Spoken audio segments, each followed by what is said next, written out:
This is Let's Get Real with your realtor hosts, Mallory Myers and Rob Calabro, talking real life and real estate. All right, welcome in from the Buckeye State to the Sunshine State. This is Let's Get Real. How you doing, Mallory? Hey, Rob. How are you? I am awesome. It's been a little while since we got a recording in, so I'm really excited. Me too. So today, I know we got a couple of good topics. We are going to talk a lot about where the market is today, what you and I are seeing, and what we might be forecasting for the next few months. I know that we have a really interesting situation or scenario that you and I were talking about beforehand with how to market a listing that is maybe not in top condition, that needs some updates, that needs some repairs, some different strategies for that. And then we're going to talk a little bit about the agent perspective of this market that we're kind of heading into, which, and I don't want to scare people. It's not that big of a deal, but you know, the market is shifting a little bit because of how high rates have gotten. Right. So that is the outline for today's show. But lots of good stuff. But first, let's just talk about what's going on in your life. I know you got a new dog, which is exciting. Oh, I did. She's so cute. She's sleeping right now with her belly up and like this, and nice. You know, she's about 10 weeks, so she's so freaking cute. And her and Sarah are doing a really good job of getting together and playing really well. And sorry, I just got a call, of course, in the middle of this, and now my screen is all weird. But yeah, so she's doing really well. She's super, super smart. She's already learned to sit. You know, I've had her for 3 to 4 days and she's already learned to sit. She already knows where the puppy pads are. She sleeps pretty good through the night. She's really good at, you know, alerting me when she has to go potty. So she's a really, really good girl. And I'm really excited. I've never had a puppy before. So it's an adjustment. I'm definitely adjusting, which I knew. And that's what I realized I can take it on. I work mostly from home outside of appointments. I have time to train. It keeps me from getting in trouble outside of the house. So yeah, I spend less money. I'm not going out as much, which I like. So are you going to do the training yourself? Are you going to take her to a place to do training, or have you got a book or something? What's your plan? So I'm just going to train her myself. I'm making sure that she is, you know, lightly patted on the bum if she does something she shouldn't, and, you know, reward her with treats when she does a really good job. And I'll try and get her to walk with me often so she can learn how to walk on a leash. And I think she's a lab, so she's going to be a super smart dog. She already is a smart dog. So I'll probably do as much as I can on my own. And we have YouTube. Like, why would I pay for training when I can just learn everything on YouTube? Thank goodness for YouTube. So yeah, I'll probably just try to do it on my own. And I do have an older dog. She's about 5 and she's a perfect dog. So hopefully she'll learn a lot from her and I won't have any issues, but we'll see. Yeah. You will be fine. I will say it's about consistency. There is so much good stuff on YouTube, but you actually have to do it like every day and make sure your repetitions and stuff. That was probably the mistake that we made. So we did dog training, like actual took them to a place, and it worked really well. But after the class is over for 6 months, if you don't continue up with it, you know, they forget. So yeah, that's true. So are you kind of regretting that now? Is she kind of... No, I mean, now our dogs are mellowed out to the point where they're occasionally, you know, a little crazy, but they're not like it used to be. So that's good. Yeah. Anyway, so but back to the real estate, right? Yeah. What are you seeing down there in the Florida market? So it's very interesting. We're seeing a lot of price decreases. And this is because people think that we're still in the spring and early of the year kind of market where they think, oh, well, I know somebody will pay this much, so I'm going to throw it on the market and see. And then nobody pays for it. You're sitting there a whole weekend, 6 days, nobody, you know, is putting an offer in, and sellers are like in shock because their friend over here sold their home and got $60K over in cash, and they have one financed offer at list price and they're not happy. Yeah. So I think it's really interesting how much we're seeing in that, in the price decrease world, and more inventory. So I think it's a really good time for buyers. We're seeing a lot less offers per home, a lot more financed offers being accepted. I put 2 finance buyers under contract last weekend. Nice. And they are, honestly, one was at list price. We just made our terms really well, like really nice to, for the seller.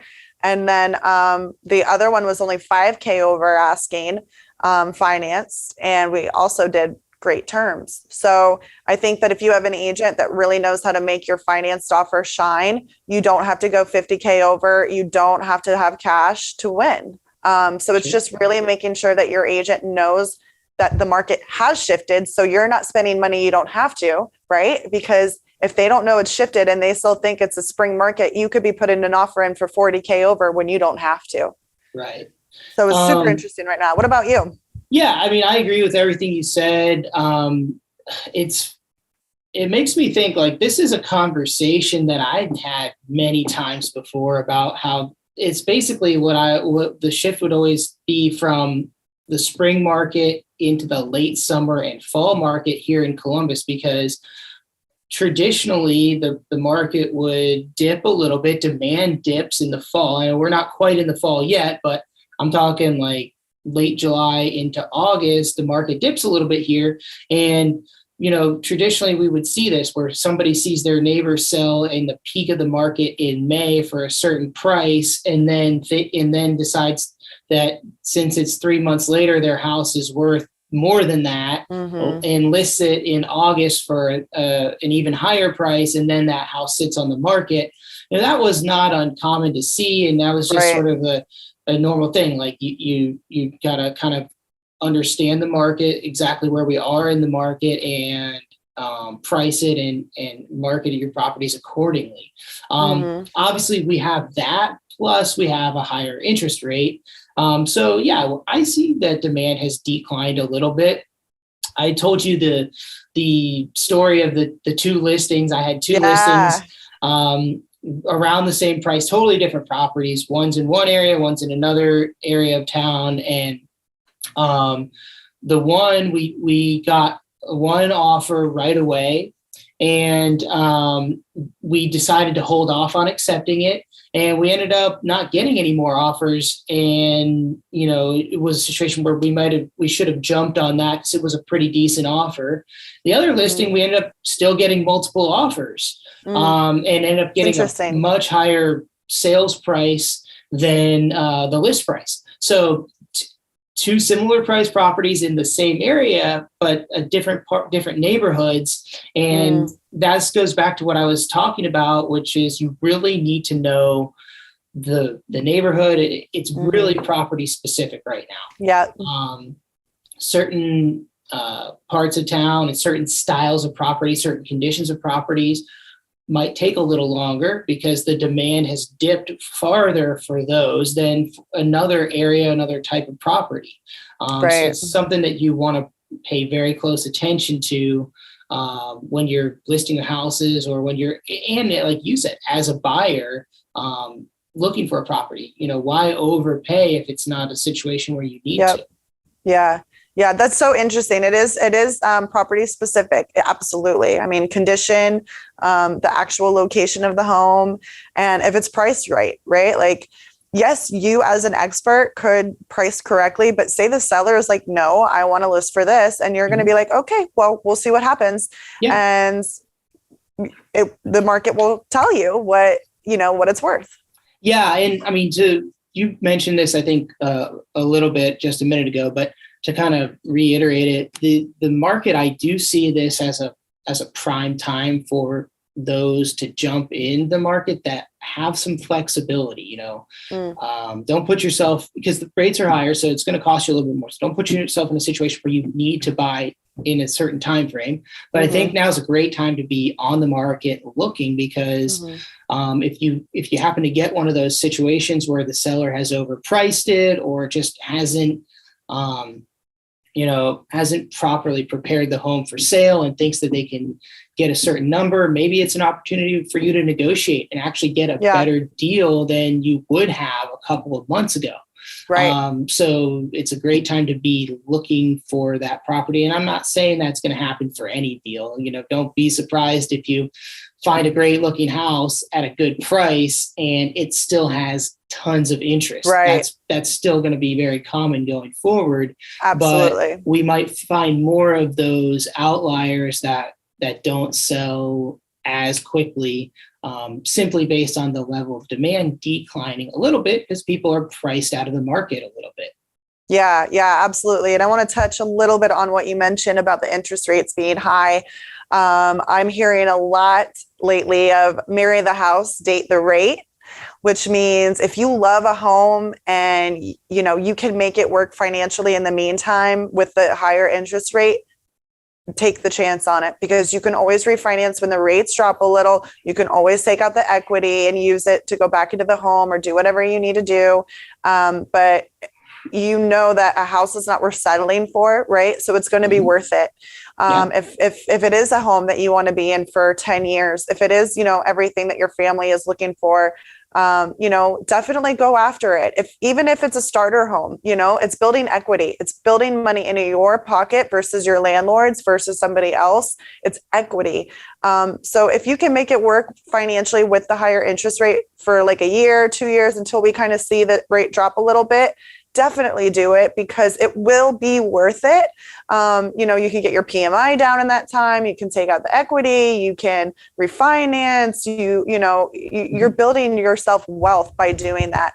And it's nothing that is too outrageous. I mean, if you get a new car, if you get a credit card, if you finance something else that has a higher interest rate, what is the difference? Right. This is a home. This is where you're building a life for yourself, whether it's temporary or whether it's long term. Definitely still go after it. It's still a really good time to be a buyer. It's never a bad time to be a buyer unless you financially cannot make it work, because it's building wealth back to yourself. It's silly not to, if you can make it work. Sure. I mean, and something you're going to see more often now is, for the last 2 or 3 years, 4 years, maybe 2 or 3, people were not using, adjustable rate mortgages. Everything was 30-year fixed because that was the best deal. Like, why wouldn't you lock in a 2 or 3 or for 30 even low 4s for 30 years? Yeah. But now that the rates are up, a little bit higher than that, maybe a 5 to 1, 7 to 1, 10 to 1 arm. I've even seen lenders out there with like a 15-year. That's it's amortized over 30 years, but the rate is it's an adjustable for the first 15 years. I mean, if the average homeowner only stays in a property for, I don't know the new statistics on this, but I think it was like 7 to 10 years or something like that.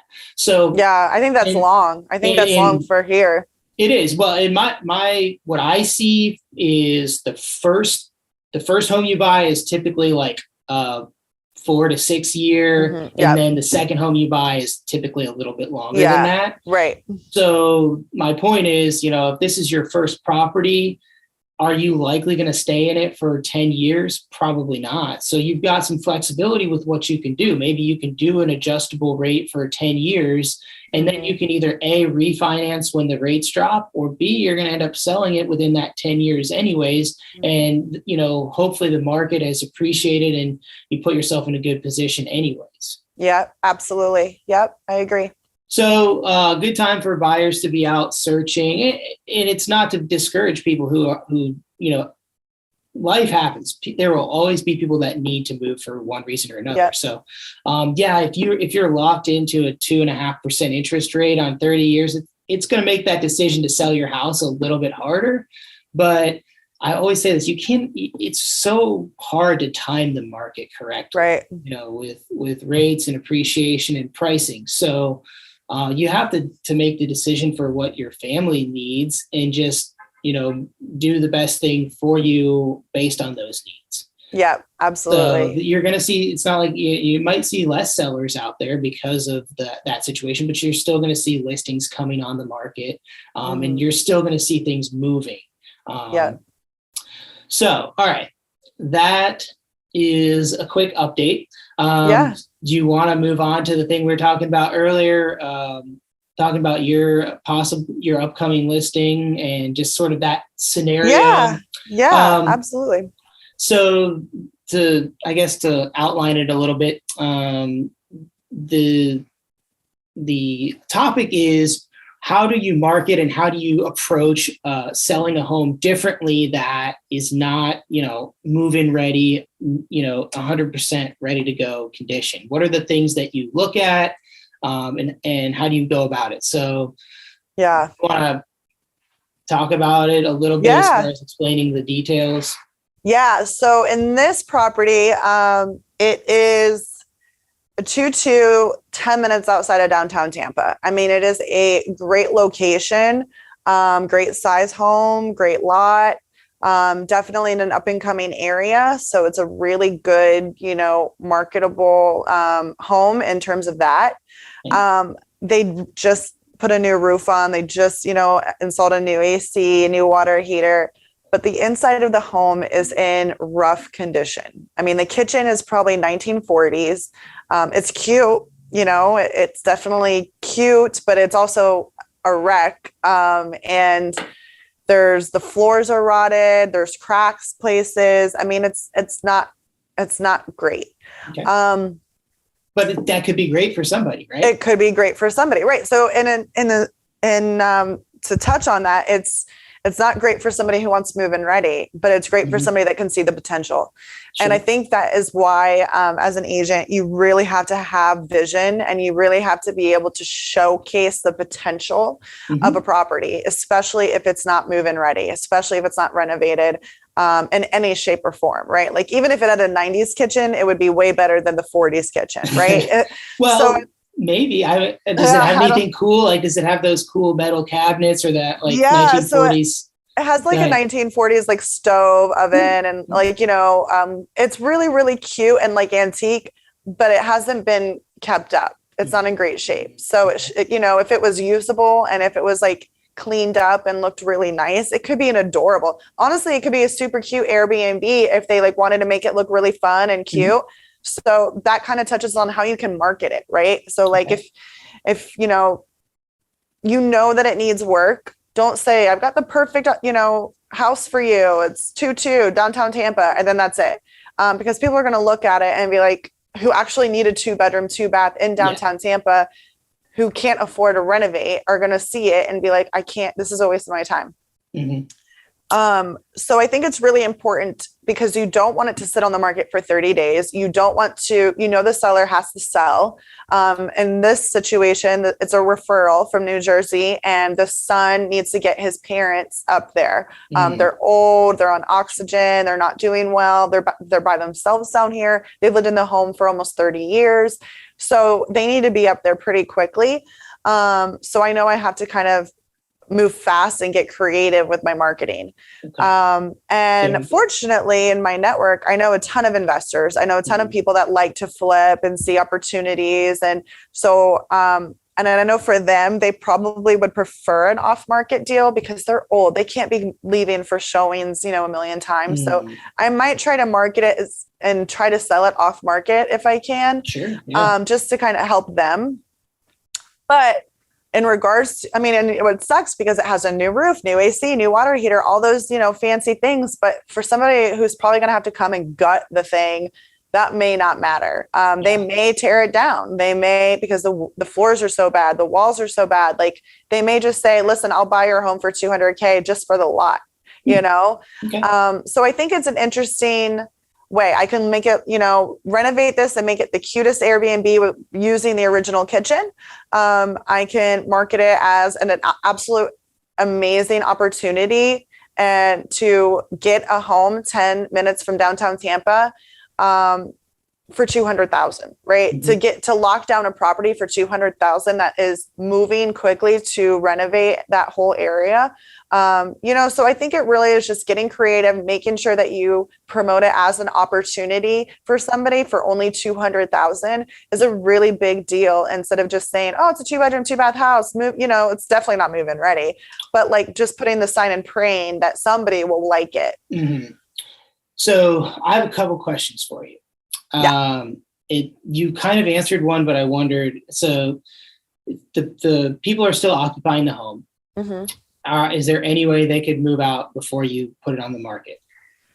So I believe that they can. They'd have to get up to Jersey first. And I don't think their home is ready till August, but I am going to have a conversation with their son today and just kind of see like, hey, touch base and be like, logistically, would it be easier to sell the home after they're gone, after it's empty? Or do you need the proceeds to close? Good question to ask. Yeah. So in my experience, if you can get them to move out without, it hurting them, or being too difficult on them, it's going to be easier on them. For sure. But also it's going to get you more money for their house. So if you could get them out and you can get the house cleared out, hire a junk hauling company or let the siblings of the son or the family handle that.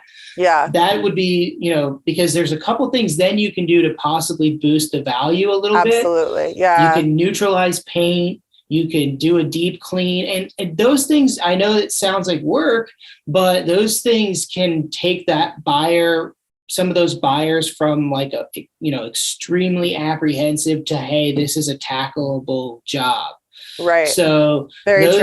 Those are things you might consider.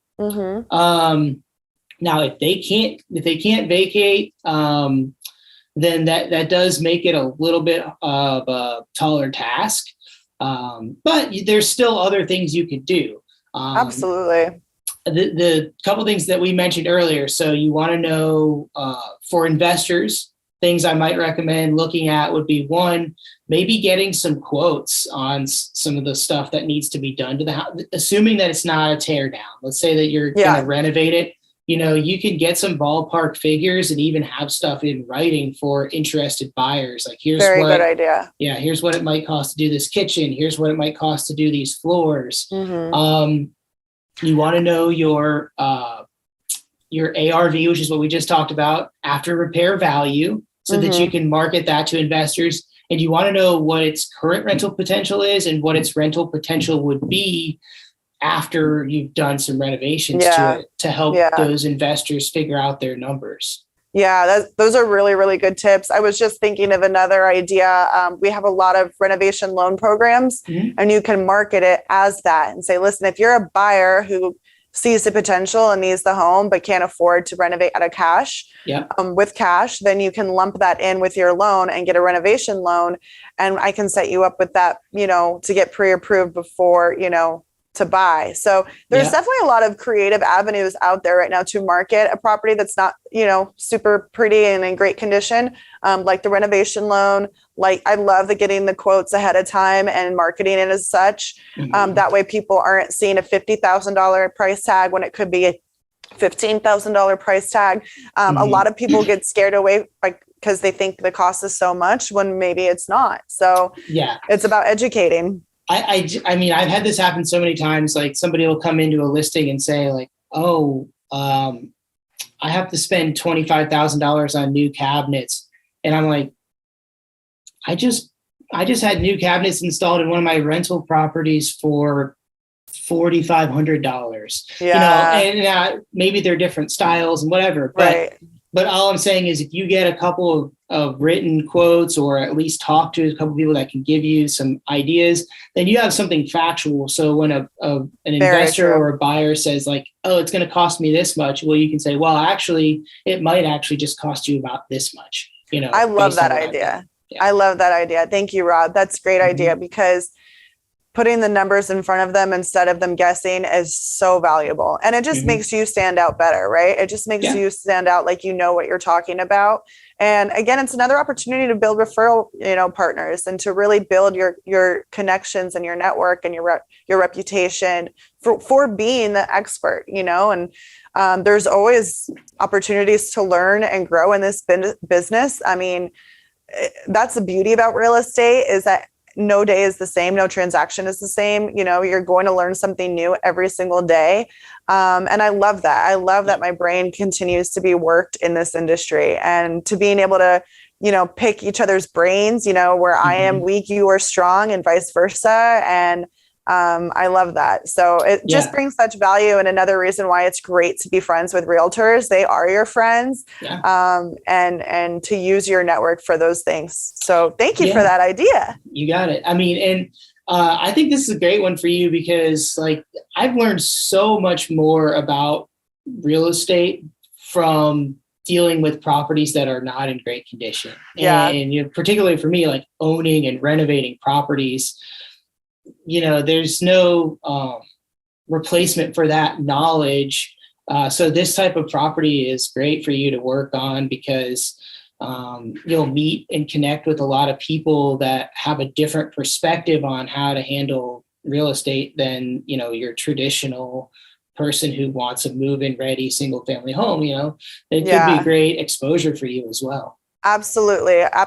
And surprising, right? So if I get out there and I market it on Facebook or groups or reach out to, agents who work heavily in this kind of properties, they're going to be impressed by me going like this. And they probably wouldn't have expected it because I don't usually work with those types of properties. Right. So I can surprise some people and they'll be like, oh, Mallory knows her stuff. Yeah, exactly. And hey, you never know when you're going to meet, an opportunity like that introduces you to, somebody who you can do other business with, Absolutely. So, all right. So that is cool. I'm very excited to kind of hear how that plays out for you. Yeah, thank you. Let's talk a little bit about, we said that the third thing we wanted to talk about was this sort of the market from an agent's perspective. Because you and I had this conversation, where are we and what are we doing? Yeah. How are you feeling right now? Yeah. So I think that I was telling you earlier that I'm less busy than I was 2 or 3 months ago, but that's normal. Like it's the middle of summer and we're always like the spring, the spring market is like, I don't know what to do because I'm so busy all the time, but now I'm just like at a normal pace, which I think is actually really great.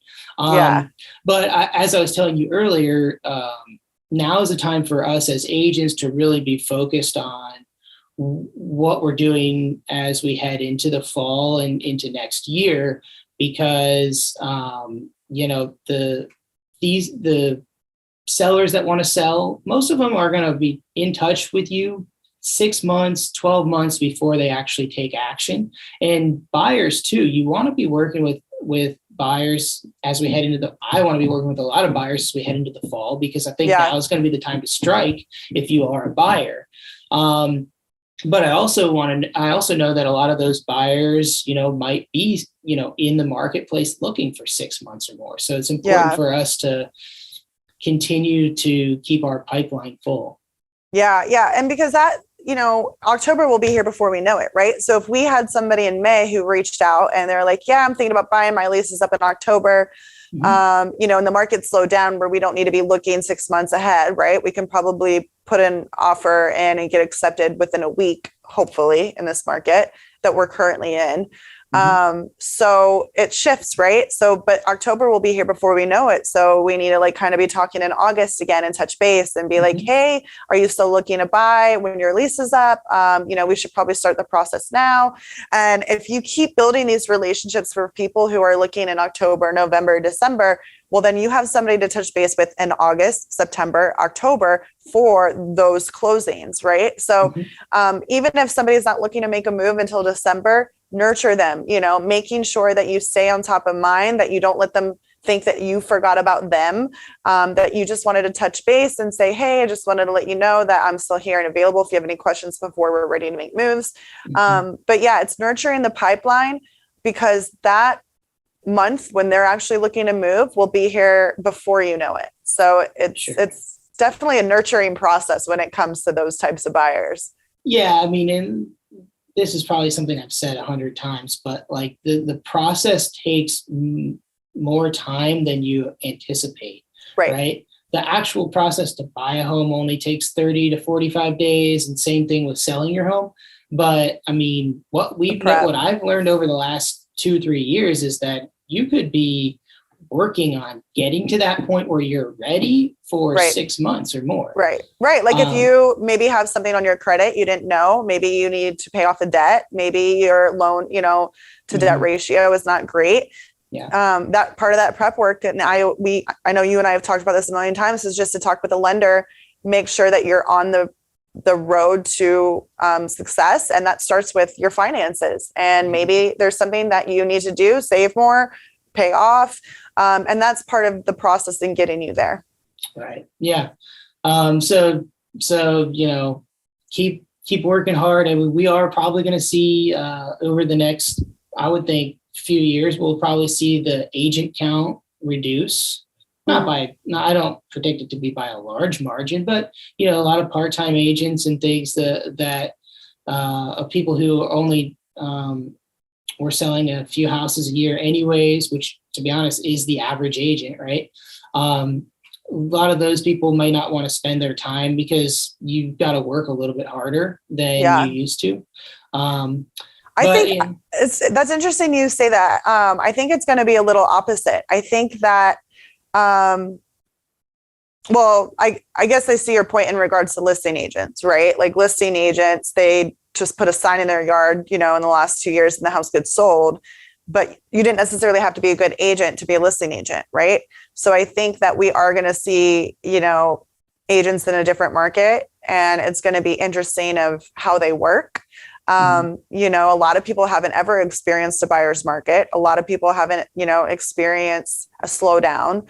And like you said, if people don't love what they do, if they're not really looking to make this a career, they will probably drop off because their closings might be a little bit fewer, or, their, whatever their reason is. But to kind of touch on just briefly, I don't mean to interrupt you. If I did, I'm sorry. No. But you had mentioned the slower pace and how it's a good thing, but it's hard for us to adjust to that slow pace.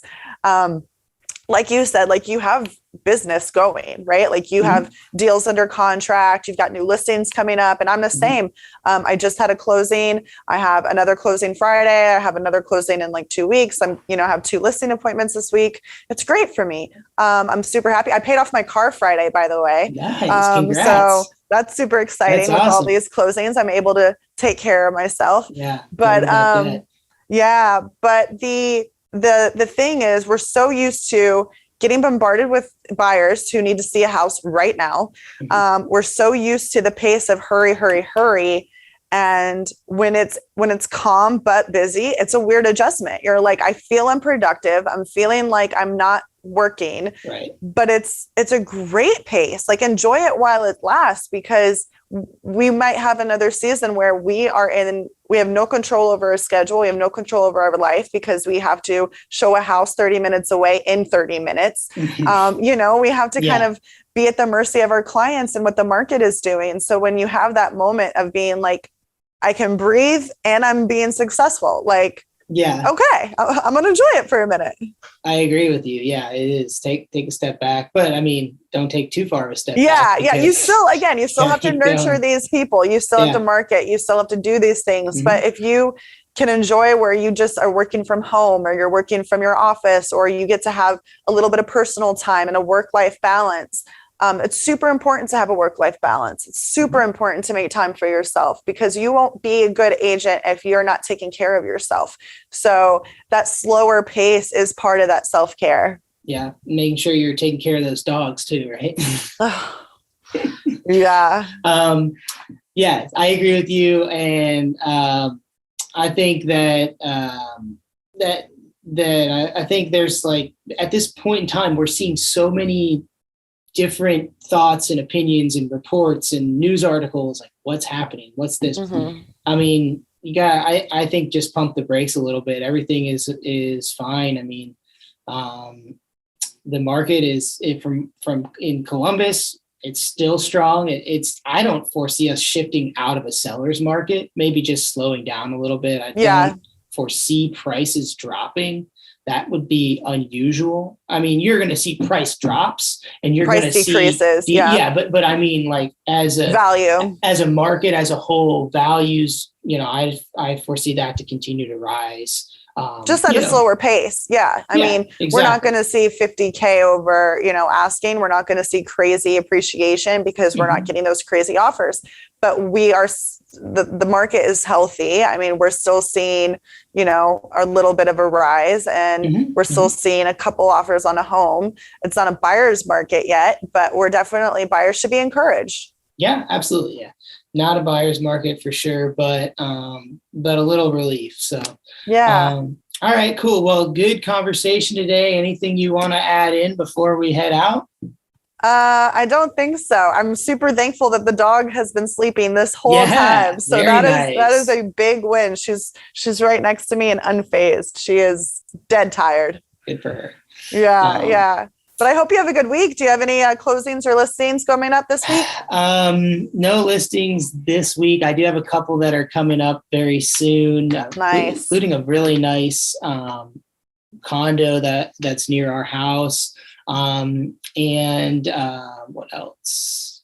Yeah, actually do have some closings coming up, but these are all things that I've been working on for a long time. So the seeds, those seeds are finally, yeah, that's what it's all about. Yep. So, all right. Awesome. Well, thank you. Yeah, thanks for listening, and we will talk to you guys soon. See y'all. Have a good one.